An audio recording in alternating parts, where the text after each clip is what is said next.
What's going on, everybody? Welcome back to another SQL tutorial. Today, we're going to be looking at string functions. Some of the things that we're going to be looking at are things like trim, replace, substring, and upper and lower. We're going to create a new table, insert a little bit of bad data into it, and then we're going to be using that to work on our string functions today. So I already have this set up right here. I'm going to put this in the GitHub so that you can just download this. You don't have to, type this out manually. So go look in the description if you just want to get that off the GitHub and download that and copy and paste it, save you a little bit of time. But let's go ahead and run this really quick. And as you can see in this table, we have our data right here. Give me 1 second. So in this employee errors table, basically what we have, actually, let me pull this back up. Basically what we have is in this first one, we have, here we go. We have some basically blank spaces on the right side. And the second one, some blank spaces on the left side. We also have Jimbo, which is an error because his name is Jim, and Halbert because his name is actually Halpert. And then for Toby, for whatever reason, that O is capitalized. And then Michael got in here and added this extra part. So we're going to have to figure out a way to take that out when we're doing our query. And that'll come in a little bit later, I think, in the substring section.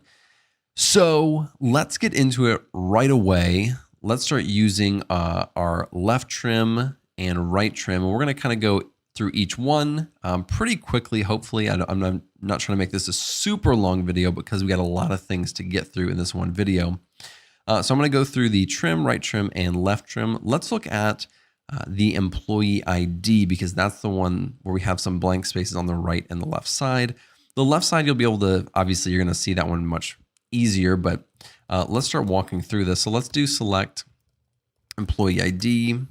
And before we get any further, let me just get the employee errors on here so we can, so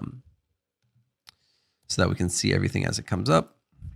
So we're just going to do trim and then type in the column that we want to take these blank spaces out of. That's what the trim does. The trim gets rid of blank spaces on either the front or the back or the left and the right side. So on both sides, that's what trim does.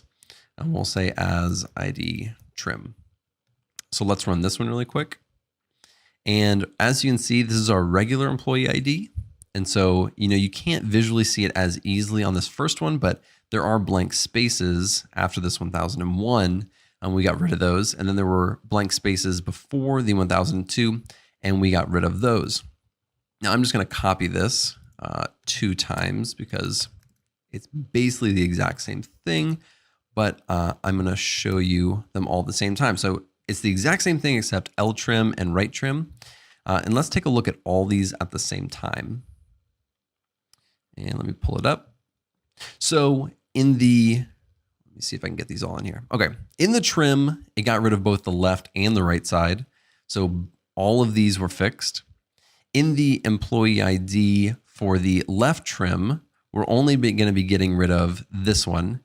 This one still has blank spaces on it. And when we do the right trim, we're only going to get rid of the stuff on the right side. So this one doesn't change because this is on the left-hand side where the blank spaces are. So this one was fixed. Again, it's not super visual, so you can't really see it, but that one is fixed. Let's move on to the next part, which is using replace.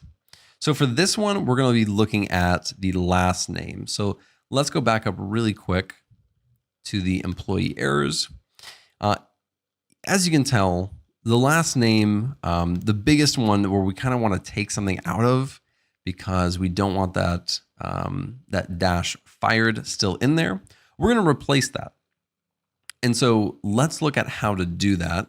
Let me just copy this real quick and get rid of this top part. So we're going to do the last name. So let's just start off with our last name. And then just as a baseline so we can see what it looks like before. And then we'll do replace. And all we're going to specify is the column that we want to do the replacing in. We're going to specify the value that we want to replace. So in this, it's going to be dash fire. Oops, got a little aggressive on that one. Dash fired. And we're going to indicate what we want to replace it with. Now I'm just going to replace it with blank. And we can say as last name fixed. So let's see what this looks like really quick. And it looks like it worked. So in this last name, it originally had Flenderson dash fired. And when we replaced it, and we took that dash fired and replaced it with basically nothing, it then fixed it. And so now it looks correct. All right, let's move on to the next one. I think this one might be the longest one to write, but that is the substring. And let me take this real quick, trying to save us some time. So substring is very, very unique. You can specify in either a number or a string, you can specify the place that you want to start. And then you can also specify how many characters you want to go out. And it pulls that in. So just as a really quick example, and then I'm going to show you kind of a use case for this one that I think is pretty cool that, maybe, let me see. So that maybe that you'd find useful. So I'm going to do first name, and then I'm just going to do 1, 3. So it's going to take the first name. It's going to start at the very first letter or number, and it's going to go forward 3 spaces or 3 spots. So let's just take a look at what that looks like. So for our table, it's going to take Jim, Pam, and Tob, or Tobe for Toby. And so it's only going to take the first 3 because you're starting at number 1. Now, what if we started at 3? So we do 3, 3. It's going to go to the third digit or third letter, and then it's going to go forward 3.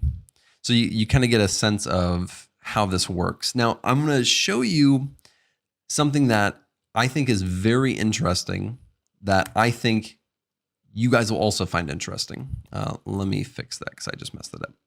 So if you've ever heard of something called fuzzy matching. Now, if you don't know what fuzzy matching is, I'll give you an example. Let's say in one table, my name is Alex, and in another table, my name is Alexander. If we try to join those two together based off of my name, they will not join because one is Alex and one is Alexander. They're not an exact match. But if I take the substring and start at position 1 and move forward 4 characters, it's going to take Alex from both, and then it will match them together and say that they are the same. So that, it may not be perfect. And that's why it's called a fuzzy match, because it can work for a large majority of the time, but it's not going to work every single time. And so I want to show you how we can use this here. Really quick, I need to join this to the demographics table. So I'm going to do that really quick.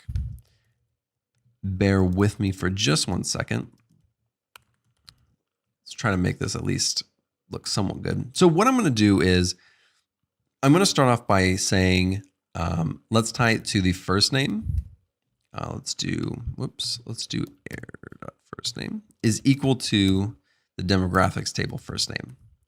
Okay, so I want to see, and I'm just going to do first name for error, and let's do dem.first name. So let's see what comes up when we do it like this. So the only one that is going to work is Toby. And that's because even though it has a capital O, it's still going to take it. So, we want to get all of them to match. And we can do that, but it's going to be in a little bit of a different way than maybe is perfect. But that's why they call it fuzzy matching. So we're going to use substring on this. So I'm going to say substring. Oops, let me spell that right. So I'm going to say substring, and we're going to go 1, 3. So starting at the first position and going forward 3, and we're going to do the exact same thing on the, substring. It'd be great if I could spell that correctly. And we're going to do the exact same thing. So 1 and 3. So we are actually going to take this. Give me a second, missed that.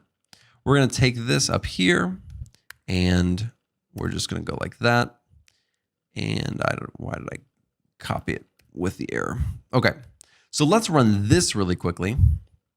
And as you can see, it is now going to match all of them. And you can do this on a lot of different things. Typically when I'm doing a fuzzy match like this, I'm not just going to do it on a first name, right? Because there can be a ton of people named Jim. We want to do it on, and real quick, let me actually show you what the originals looked like, just to make sure I hit the point across. And that is going to be first name and come. All right.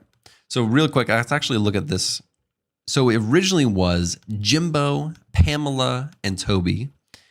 In this one was Jim, Pam, and Toby. And so when we just took the first three, because it was Jimbo, it then becomes Jim, it was Pamela, it becomes Pam. Now it matches. And so that's kind of the example that we're going for.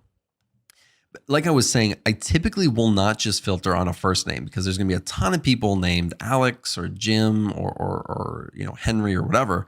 You're going to do this on many different things. So I would be doing it on things like if I'm trying to do a fuzzy match on a person, I do it on their gender to make sure that their gender is the same. And I wouldn't probably need to use a substring for that, but just to kind of give you a little bit more information, I need to do it on the last name. So I'd need to use that substring again, and I would probably do it on the age. Oops. What am I doing? Come on. The age and the date of birth. Okay, so all of those things, if you fuzzy match on the first name and the last name, and then the gender, the age, and the date of birth are all the same, then you can typically get a very high accuracy in matching people across tables, whether or not you have, this is an example if you don't have like an employee ID, which is what we do have. But take, for example, we were not given that. This is a way to match them using substrings. Let's move on to upper and lower.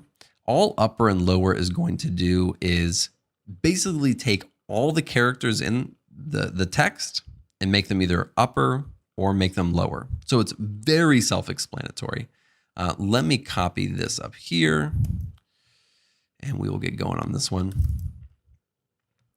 Let's just look at the first name. Specifically, we're going to be looking at Toby right here. So let's do first name. Let's do lower. And all we have to do is put in the column that we want to do. So this is our original first name. And it then takes every single string that is in here, or every single, I guess, character, and it makes it lowercase. That's all it does. And it is the exact opposite when we do upper. So we can now take a look at this one. And now everything's going to be capitalized. So there is a lot that you can do with these string functions. And this is not all the string functions that there are. There are a lot more. But I would say that these are the more popular, more useful ones that I typically use on a regular basis. And so I hope that this has been helpful. I hope that you learned something from this. If you did, be sure to like and subscribe below. I have a lot more videos coming out with tutorials on everything from SQL, Python, Tableau, and Excel. Thank you so much for joining me. I appreciate it, and I will see you in the next video.